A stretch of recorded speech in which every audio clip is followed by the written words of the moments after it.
Hi, thanks for joining us. I'm your host, Marissa Monroy. With another school year just around the corner, we begin with news that affects the youngest in our community. Austin public health officials issued new mandates that affect child care programs serving newborns through age 5. Affected child care programs are now required to ensure all staff and children over the age of 10 wear face coverings. These guidelines also say they should deny entry to anyone with a temperature higher than 99.6 degrees. They must also implement health and safety plans and make those plans available to staff and parents. Additionally, child care providers must report any confirmed COVID-19 cases among children or staff to Austin Public Health. Health officials say these steps will help our community reduce the risk of virus spread and help all of us stay safe and healthy. For many people dealing with this pandemic, maintaining physical distance at home can be impossible. The City of Austin has an isolation facility available for those who need a safe place to quarantine. Austin-Travis County is leasing out a hotel in North Central Austin as a place where people who have COVID-19 or think they may have it can safely isolate themselves for 2 weeks. The facility is helpful for people who share a bedroom or in a dorm, people living with someone who is high risk, or those experiencing homelessness. The facility provides free lodging, meals, masks, gloves, social services, and basic medical care. To qualify, you must meet any one of the following criteria.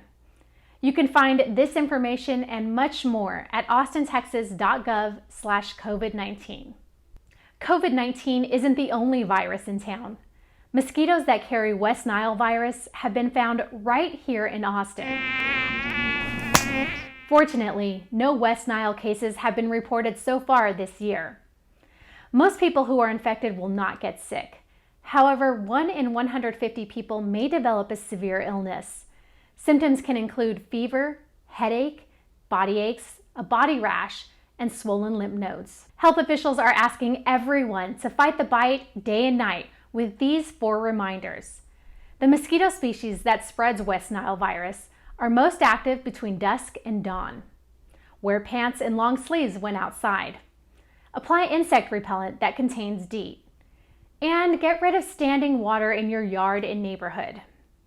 For more tips on how to fight the bite, visit austintexas.gov/West Nile.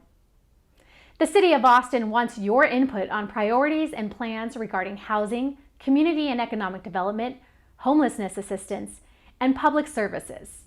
Each year, the City of Austin prepares a 1-year action plan to notify our community and the federal government about the programs and resources we need to address the needs of low to moderate income households right here in Austin.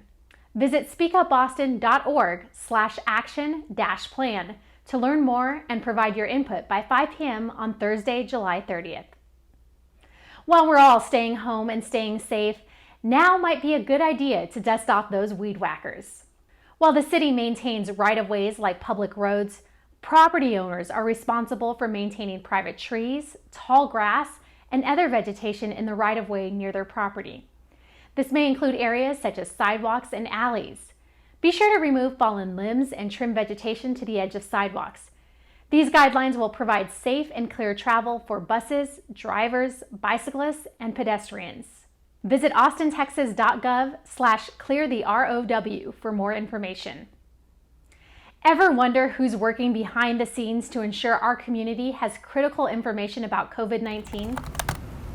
This hard-working group of public employees make up the Joint Information System, and they work closely with nearby counties, school districts, healthcare, and nonprofit groups to strategize the best ways to keep our community safe. The team is made up of employees from more than 20 city departments who often spend their days, nights, and weekends developing emergency plans, providing language access assistance, sharing important information with the public, and coordinating with Austin 311 services. The team continues to work through new challenges brought on by the pandemic while providing innovative solutions that benefit all of us.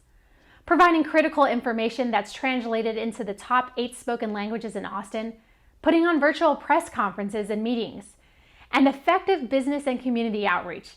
These are just a few of the important tasks this group leads. Next time you hear the latest updates, you're going to want to be sure to thank this group for their hard work. That's all for this week's City View. Thank you for watching, Austin.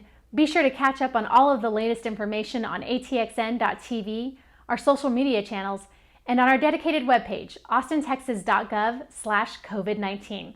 Stay well, Austin.